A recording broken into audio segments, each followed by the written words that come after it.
It's often said, sometimes by me, that the best ability any athlete can have is availability. When they're healthy and ready to go, they produce. Kendre Miller definitely falls in that category. Has not been available much his first 2 years in the NFL, but with little bit of a sample size we have, he does show some tremendous ability and skills to be an NFL running back. And one of my favorites is the fact that he's really, really hard to tackle. I'm Tim. Let's talk Saints. So before we look at the kind of limited sample size of Kendre Miller's 2 years as a New Orleans Saint, did want to kind of back up to his college profile, his stats, and kind of the draft profile he had coming in. Because quite honestly, we don't look at, or I feel like, and I'm guilty of this, we don't quite look at what his potential what was coming in. We just look at the fact that we haven't been able to look at him a whole lot because of the injury history, which we will get to that also. But TCU, Kendre Miller was there 3 years, 2020, 2021, and 2022. 6 foot, 220-pound running back. He's going to be 23 years old this year. So he went in as a true freshman, got us 3 years. We drafted him in the third round in the 2023 draft. His first two seasons at TCU, he was kind of a complimentary running back, a kind of a 1B to Zach Evans, who was there at 1A or primary back. And Evans transferred to Ole Miss. That's why Miller got to be the guy in 2023 or in 2022 rather. Um, but in those first two seasons, his combined numbers are basically 137 carries for 1,015 yards. So he averaged 7.4 carry, 9 touchdowns, uh, 13 receptions for 113 yards, 8.6 yards per reception. Not heavily used in the passing game. Seems to be kind of a reoccurring theme. Um, Now, 2022, when he was the primary guy, those attempts went up to 224. And of those 224 attempts, he had 70 attempts where he forced a missed tackle, almost a third. Keep that in mind. His total yards rushing were 1,399, just one short of 1,400. 816 yards of that 1,399 came after contact. He's a hard man to tackle and bring to the ground. He averaged 6.2 per carry during that year, 17 touchdowns, 16 catches, 116 yards, 7.3, kind of pretty close to his 8.6. So he was only about a yard off, and again, limited catches. His PFF grades and his draft profile, rushing grade overall was an 88.5, 80.3 in his own scheme, 86.4 in gap. Basically, B plus A type guy under PFF's grades overall, but in both the ZAP scheme and the gap scheme and the zone scheme, kind of important when you recall back that Kellen Moore has said opening press conference in a couple times since then about the flexibility of the scheme and wanting his offensive line and his running backs to be able to run the ball in both schemes, be balanced in the use of both schemes. And then if situation calls for it or a game plan calls for it and you go heavy one way to win a game, that's what you do. But his thing was keep the defense guessing on what you're going to be doing. You get a guy like Miller, he had enough snaps in both schemes to earn a grade in PFF because you have to qualify a minimum number of snaps. Like I said, he qualifies basically as a B plus to A player in both schemes. And he was when his draft profile hit, he was profiled as the number one running back in the NFL, where he could be a one. Um, Based basically on his speed and burst, agility and vision, some all things that were constantly talked about him, but above all, an ability to break tackles. That's the thing that everybody comes back to, or even just making people miss entirely. Now, the most talked about skill in this was kind of his agility and flexibility combined with a burst. It was often talked about that he could, the expression kind of make himself small in the hole, where, okay, yeah, he's 6 feet, 220 pounds, but he kind of um, can get a little lower, a little lower center of gravity, little wiggle, as they call it, to try to get through a tight space without getting hit solidly by anyone or anybody grabbing at him, not really being able to grab onto him and slow him down and let the pursuit catch up. Then he kind of work his way through there, and he draws some attention in his draft profile about his ability while he's doing that to kind of cut left and right if he needs to make somebody miss or to break an arm tackle without really losing any of that burst that they talk about and that cut ability he has. So he probably would have been drafted a little higher than the third round if not for the fact that, unfortunately, his injury history, which had been pretty solid throughout his years at TCU, there's not really much to speak of about him missing time due to injury until December 31st, 2022, which is the national semifinal game. Ends up with a grade 2 MCL sprain, knocks him out of that game. He can't play in the national championship game, and he misses completely the pre-draft process. So you probably heard him a little bit in that running back class. There are no measurables. There was some concern. Well, what's his long speed? Will he be kind of that explosive big play guy? I think they were questioning his ability because he did do some of that in TCU, whether it was going to translate. And that's the case where they want to see him run at the combine or his pro day, the sub 4.5 type thing, or no more than 4.5. Didn't get that opportunity. But for the most part, I think everybody else agreed what he could do running the ball and making people miss. His cut ability and his ability to find the hole and get through it. His injury history catches up to him big time in his rookie year because August 13th at training camp, grade 1 patella sprain. August 20th, hamstring pull. He misses 2 games because of that. November 5th, ankle sprain in week 9, misses 7 games. So that pretty much wiped out his rookie 2023 season at that point. In 2024, his second year, last season, July 24th, the training camp injury, like right off the bat on the first practice, hamstring pull, that ultimately leads to him missing so much time. He misses 7 games because of it. He comes back October 27th, pulls it again, misses another 4 games. And December 9th, he's playing against the Raiders, gets concussion, which effectively knocks him out of that game, and he doesn't play the following week in week 18 against Tampa Bay. So that injury history that started would have been the second last game of his college career that ultimately became the last, includes 2 knee sprains, 1 ankle sprain, 1 concussion, and 3 hamstring pulls. Now, the hamstring pull last season prompts or the pull and then the repull ultimately what happens, or strain if you want to call it that. But either way, that's when DA felt the need to call him out about his preparation or getting on the field. A lot of people just got rubbed the wrong way in that. I was one of them going. And then as the season progressed and more of these soft tissue pulls and especially in the lower legs for a lot of our skill players kept popping up and happening, all of a sudden our organization, none of our coaching staff is being as vocal about Kendre Miller anymore. The reason why I bring this up is with his injury history, and kind of getting singled out by the previous coaching staff was in the OTA press conference. Kellen Moore was repeatedly, I don't say repeatedly, asked a couple times about it kind of started with Kendre Miller and is he getting a clean slate?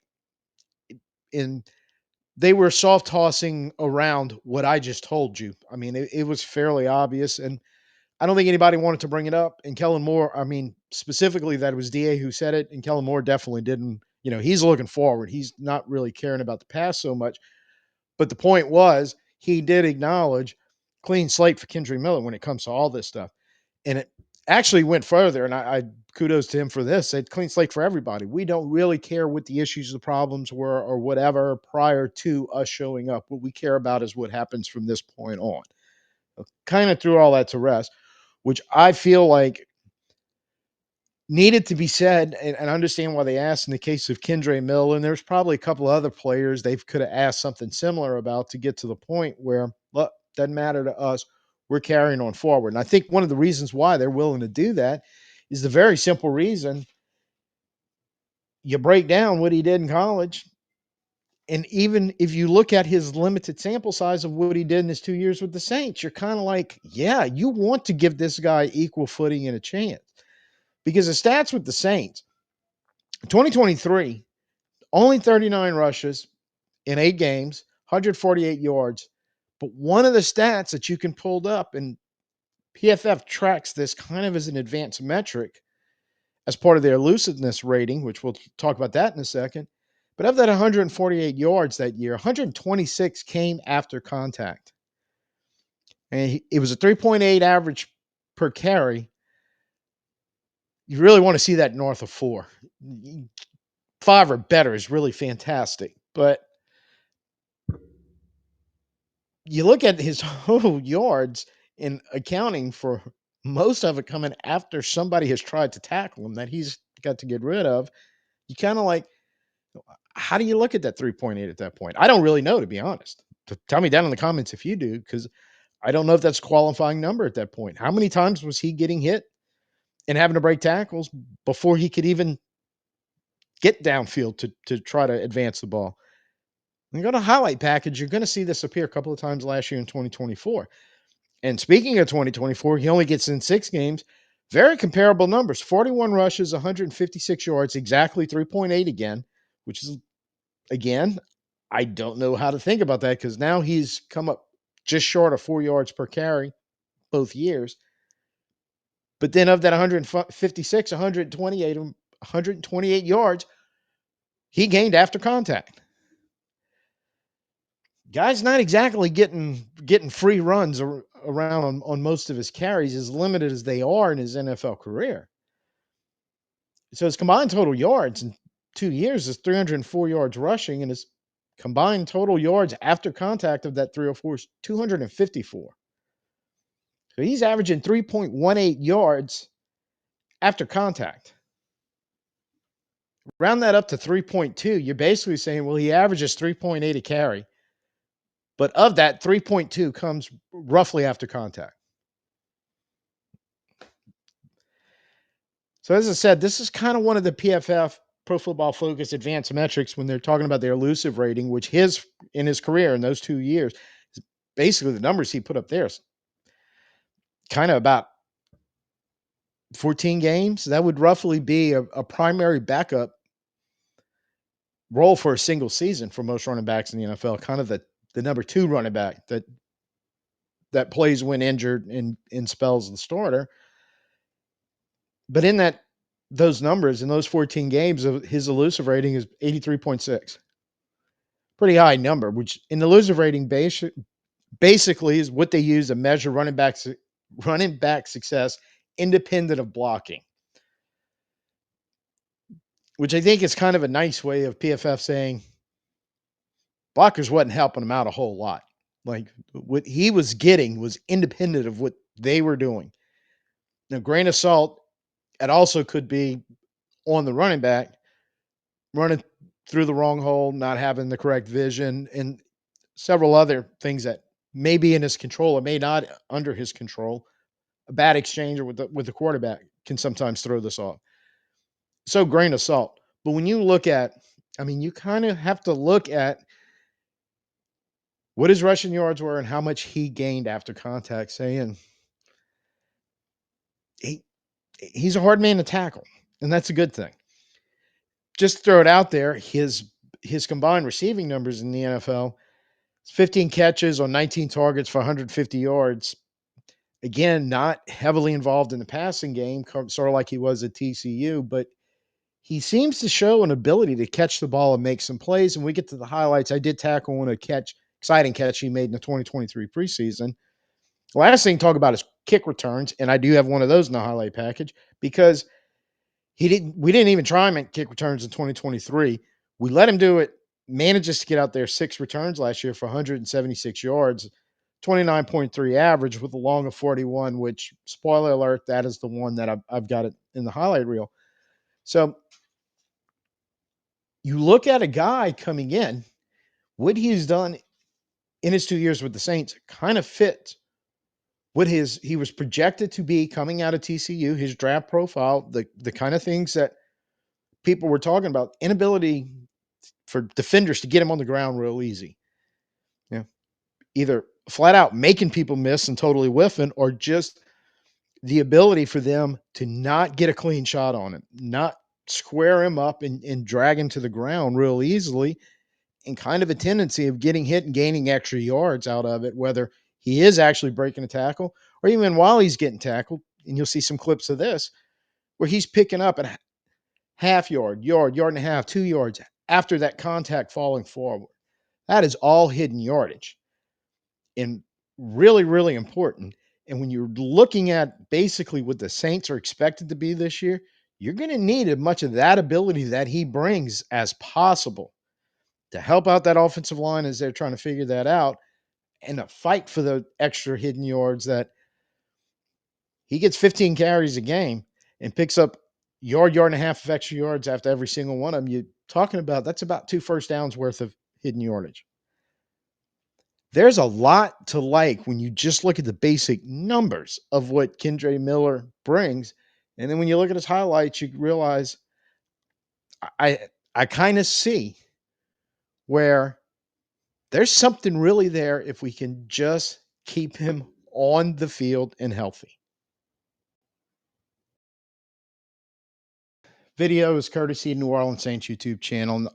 Their highlight package for or video package for 2024 season of Kendre Miller. We're going to roll through a couple of plays here that I think just kind of showcase what he brings to the table in this. Unfortunately, most of his highlights come in games where we didn't, let's just say, not play very well or do very well, but he seems to, because first couple are going to come from the Denver game, who had a very good defense, and we were not very good offensively during this game, but we did get a little bit of surge from Kendre Miller. And on this first one, it's a it's a 1st and 10 from the roughly the 32 there. But a reoccurring theme with him is early contact. In this case, it's about 5 yards behind the line of scrimmage. He should get lit up and tackled for a loss right here, but he just kind of runs through that. The amazing thing is, this was actually, if you look, see right here, he's blocked up very well and he has a hole. He's just getting there late because he had to deal with the edge player that jumped him in the backfield. So he's going to get some contact in here that he manages to run through till he gets to about the 40-yard line. So, I mean, you're talking about a play where the line of scrimmage was the 32. His first hit or contact that he took was 27, and he still gains 8 yards on the play. My math, that's 13 yards after contact that he turned, as they say, chicken, into chicken salad on that play, pretty much having to beat a guy in the backfield by himself. Got it blocked up pretty good downfield, but again, you miss one block, he's slow to get to the hole that the offensive line actually created. Now, in this one, from the Denver game, in another very good run, and again, he could have gotten a little more help on this one, which would have made an explosive run. He's going to end up getting 10 yards on this, but a possibility it could have been better. It's just a little outside zone run. Now, right here, we have it blocked up pretty good. The edge player got kicked out by Fuaga, washes him out. We've got everything pretty much held up on the inside. He's going to have a lane to turn it up on the outside, but our wide receivers need to give him some blocks. And if you look on the 25, the first one, Cedric Wilson, I don't know what that is. The guy slipped, and Wilson, I don't know. Just I guess he figured wasn't going to get up, so he popped right up, and Wilson's in no position to block him. So that's the first guy Miller's got to deal with, which he has made a strong cut at this point and got a burst. So he's getting upfield. He's going to get by that guy. Meanwhile, but Means could have helped him out a little bit with some type of better block here. Doesn't really happen. And Miller is now just getting up to speed where we not sure what he provides in the long speed. And this is where it comes into play. So he kind of gets run down by behind, but if Means gives him any type of block and gets that guy off of him where it doesn't even come to this point, then Miller's dealing with the free safety one-on-one, having to clean it up. They combined for a tackle, and still even notice that when he gets hit, he still falls forward for more yards. So it was a good run on his part, having to deal with two guys that one or both get checked up by our receivers. He's really got a chance to get to that edge, really make a play downfield. And if he gets one on one with that guy and can get by and break that tackle, like we've seen him do, he gets a lot of yards after contact. Who knows what happens on this play? Now, this is actually one of the 6 kick returns he had, and this is something too I'm wondering if he's gonna get a little more opportunity to do this year under healthy status because, uh, gets downfield, first contact's coming in right about the 25, 26 yard line, they're catching up to him, kinda runs through that with no problem, breaks a tackle right there, and now the pile's kinda caught or the pursuit rather is kinda caught up to him, creates a little pile right there that he keeps his balance and his legs moving, so he's even then as he gets in there and a couple of guys are gonna get in there and get some shots on him and takes him down, he falls forward for additional yards, so that contact around the 25, 26 ends up being a 41-yard return. He's piled on another 15, 16 yards after contact. That one, he had a big head of steam coming downfield on the return. Makes me kind of think he was going to be a little dangerous in the return situation if you can get him to spring open and move downfield like that. Now, this running play, again, San Diego, good defense. That has the makings of looking like it's not going anywhere, and if he gets back to the line of scrimmage, man, that'll be good, right? Borderline, almost possible horse collar here that a defender jumps on him behind while he's getting into the pile of there's not really much opportunity to run right. He definitely can't get to the outside, and he's gonna have a hard time getting skinny with the guy hanging on his back to make the cut to the inside. Yet somehow he shrugs that off, running into I'm not sure which one of our offensive linemen. He's just basically running up his backside, but breaks the tackle off, manages to get a little small and skinny in the hole, gets upfield, gets a little burst to pick up some extra yards, and then once again keeps his balance, keeps his feet moving, low to the ground, just kind of rides through that contact. Nobody gets to really clean it up and stop him, and he falls forward for a first down and turns literally a run that should have been stuffed at or behind the line of scrimmage into a first down, 10-yard run, pretty much all of that after first contact. And if you're going to have a shaky offensive line like we've had the last few years, a guy like that is at times is going to be able to do stuff that makes them look really, really good. Field turns up with a burst, gets jumped on, carries a would be tackler into the to the uh to the marker there and basically picks up a first down on a play that should have been horrible, horrible tackle behind the line of scrimmage turns into basically a first down run. And see if everybody remembers this play. This would be his touchdown in the Giants game, one we badly needed.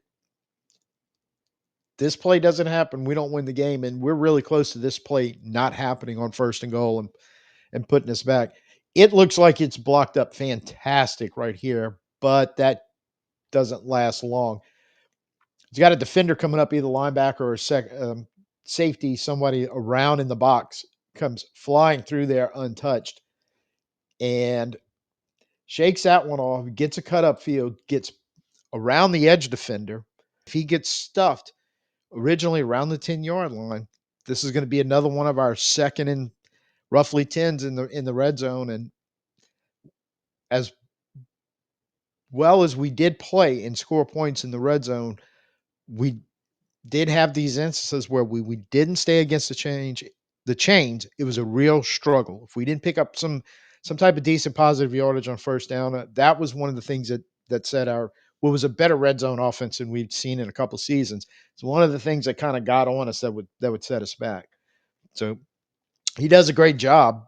That even if he would have gotten tackled after that 5-yard gain, does his job, gains 4 or 5, keeps it moving, but he goes the extra mile of just not going down, securing the ball in that situation, and everybody else can jump back in and get him to push over the goal line. And this is another angle of it. And then right here, you're going to really be able to see This guy coming in free and clear right at him. He's right up the hash. This play looks like it from this angle. You got to be thinking this thing's getting blown up, right? No, just a good little open field move, just a little bit of a hesitation enough to get through there. And he's still got to make a cut to get up into that hole. And this is a play in the Washington game. Inside zone looks like blocked up pretty well, and then that's the cut and the burst on the short yardage, at least that we know he has. Um, it makes a nice first down. Again, nice cut. Finds the open space, gets upfield, gets a little skinny, gets through some tacklers, get another first down run. He does have the ability when he gets squared up to the line and moving forward, you feel like just about any run is that he makes has a chance to be that 10-yard plus explosive run that you're looking for. Gets a little more blocking and you can get him a little further downfield. He's going to keep tacking on yards at the end of the run. That's what he does. And show another little inside zone run right here where picks up great yards, but right there, that's three defenders converging on him about 2 yards, yard and a half, somewhere in there, short of the first down marker. But no, sir. He gets yard and a half, close to 2 yards beyond the marker. And on his highlight reel, he keeps showing up with really good runs against really good defenses on really good teams that made the playoffs.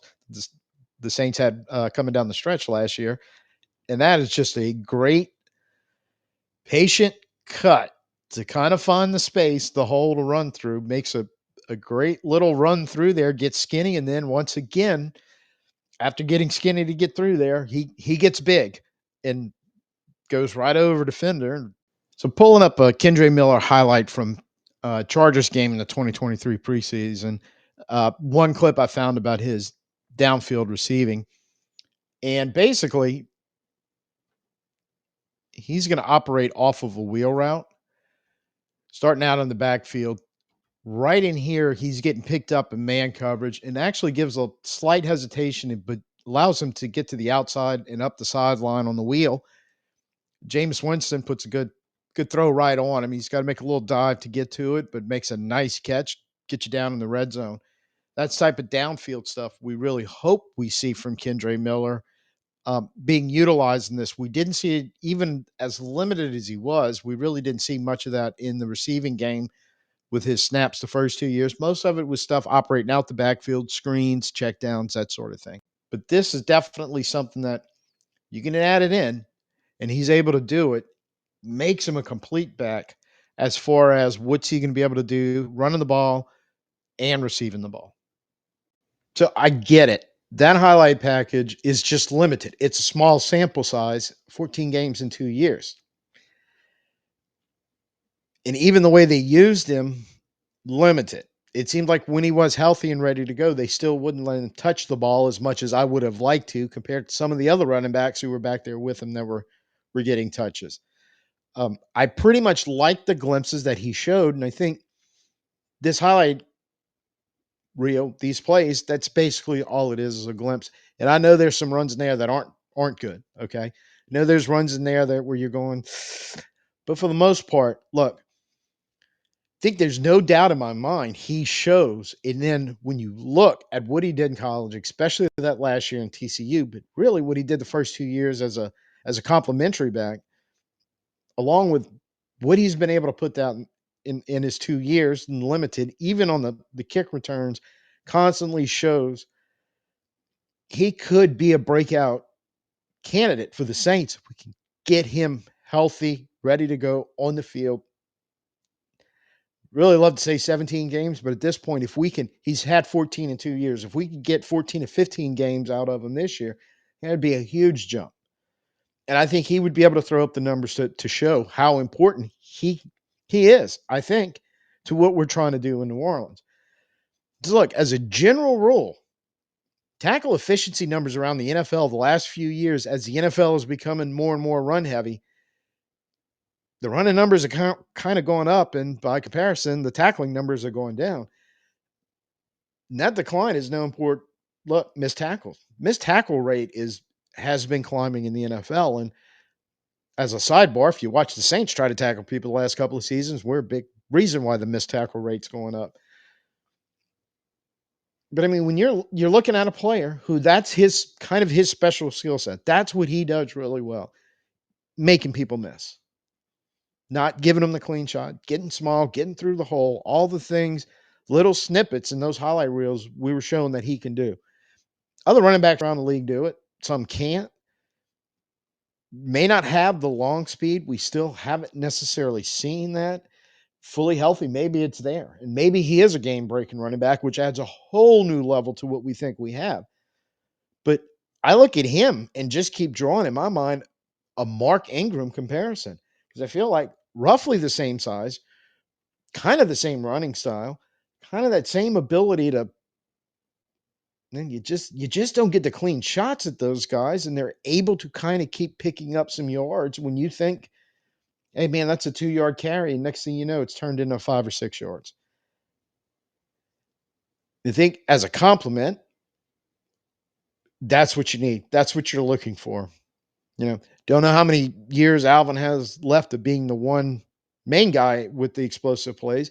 And maybe one of our younger guys may step up and do it, or maybe it's Kendre Miller. But I think at the very least, if you don't have that, you want a guy that basically every time somebody in the defense manages to hit him, he's still going to get about 3.2 yards more on average. Talk about hidden numbers. And wrap it up real quick with two very important people. And one of them we've already talked about last video in the OTAs when we were talking about the team-wide injury problems we've had. And Ted Rath comes up again as the head of sports science. Here's a prime example of getting the organizational side of it to players in playing shape, making sure that the workload's efficient, keeping them healthy, and when things happen, getting them back healthy as fast as possible. Basically, getting them in playing shape, keeping them in playing shape. Ted Rath, really important guy in all this.